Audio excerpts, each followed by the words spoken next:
A soldier knows in his head well enough that he ought not to abandon his post, and a woman knows well enough that she should not contract Planned Parenthood to murder her child. Why abortion then?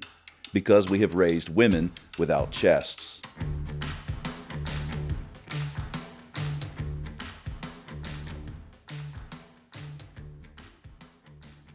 As we pass through this June, we are grateful to our merciful God for the overturning of Roe.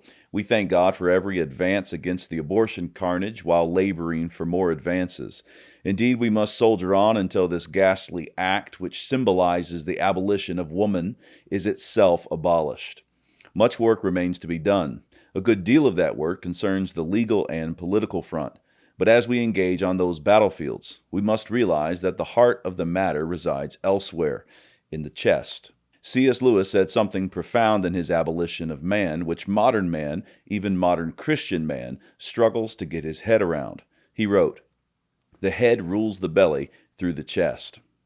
I say we struggle to grasp what Lewis meant, and that is in part because we no longer think about the chest.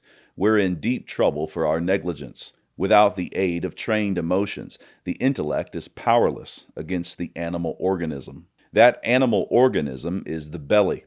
The belly is the reluctant nerves and muscles that want to abandon their post when the enemy is shelling. The belly is mere passion or appetite. The head is reason. A soldier knows in his head well enough that he ought not to abandon his post, and a woman knows well enough that she should not contract Planned Parenthood to murder her child. Why abortion then? Because we have raised women without chests. Lewis told us many years ago, in a sort of ghastly simplicity, we remove the organ and demand the function. We make men without chests and expect of them virtue. The same goes for the women. We make women without chests and expect them to face pregnancy, childbearing, and child-rearing with fortitude. One of the chief reasons women contract the murder of their children in the womb is because they are afraid. They do so for the same reason a soldier leaves his post. Childbirth and child-rearing are terrifying. Talk all you'd like about modern medicine and state-of-the-art hospitals. It doesn't matter. Every woman knows, from somewhere down deep she knows, that she brings a never-dying creature into the world. A woman cannot face this mystery without fortitude. It is not merely a matter of the physical challenges. Granted, those are outrageous in their own right. A woman's life changes when she bears a child, and this change occurs at a level that modern people can only vaguely remember.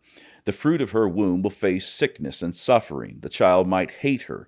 The little one could grow up to be a murderer or a generous king, and she will be a key part in which road is taken. She knows this instinctively, and there is simply no navigating these high stakes and troubled waters apart from fortitude. June, then, is a month worth testifying to the great hearts of Christian women. As the wise man said, her children arise up and call her blessed, Proverbs chapter 31, verse 28. They do so with their lips and their very existence. The Christian woman, raising her children in the Lord, can look at her children and know that by their very existence they testify that she has faced fears and stayed at her post. These children testify that she has governed her belly through her chest. This is all the more glorious because women are the weaker vessel, 1 Peter chapter 3, verse 7. Even so, the Christian woman's children testify that she is a daughter of Sarah, who does not fear what is frightening, 1 Peter chapter 3, verse 6. Ending abortion for good. Now someone is going to read the last paragraph and point out that all Christian women don't have this great heart, and that is true enough. But they are the only women who have the heart through which the head can govern the belly. And I will give you a new heart, and a new spirit I will put within you. And I will remove the heart of stone from your flesh, and give you a heart of flesh. And I will put my spirit within you, and cause you to walk in my statutes, and be careful to obey my rules. Ezekiel chapter 36, verse 26 and 27. The only way that abortion will be eradicated from our land is for this new birth to occur far and wide. And all of the evangelicals say, Amen, as they should. But we do need to ask what happens after this new birth. Why is it that the objection above sticks? Why is it that someone can say, not all of you Christian women rule the belly through the chest? The answer is that once God gives a new heart, He then goes to enlarging it. I will run in the way of your commandments when you enlarge my heart. Psalm 119, verse 32. Now we like to think that God zaps us and voila, our chests are enlarged. But God enlarges our hearts much like muscles are enlarged at the gym. He often changes up the workout just when we were getting comfortable. Sometimes we pull a heart muscle. Sometimes we think we are going to have a heart attack. All of this is part of God's heart enlargement training camp. And habits are a crucial element toward this end. Lewis called the chest the seat of emotions organized by trained habit into stable sentiments. Now, this kind of thing sounds like death to modern women. She, and her masculine counterpart, of course, live by their emotions. Their God is their belly, Philippians chapter 3, verse 19. To tell them that they must discipline the seat of their emotions, to say that their emotions must be arranged and trained into a proper order, is to tell them to lie to themselves. It is to tell them to deny their very existence, or so they think. Such a response arises when a society has lost any notion of the chest as the means of governing the passions. I am aware that laying the abortion carnage at the feet of unchecked passions is highly offensive. It would be much more palatable to lay the offense at the feet of reason, and indeed God does give people over to a debased mind. But I am after a particular kind of sin that must be killed so that no more innocent babies in the womb would be. That sin is incontinence. It is listed among several vices in 2 Timothy chapter 3. For men shall be lovers of their own selves, covetous, boasters, proud, incontinent.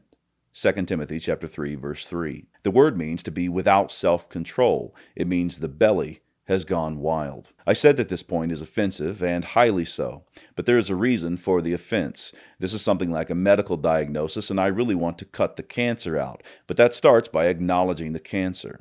Women contract the murder of their children in the womb because of cowardice, and the men they contract to murder those children are twice the cowards.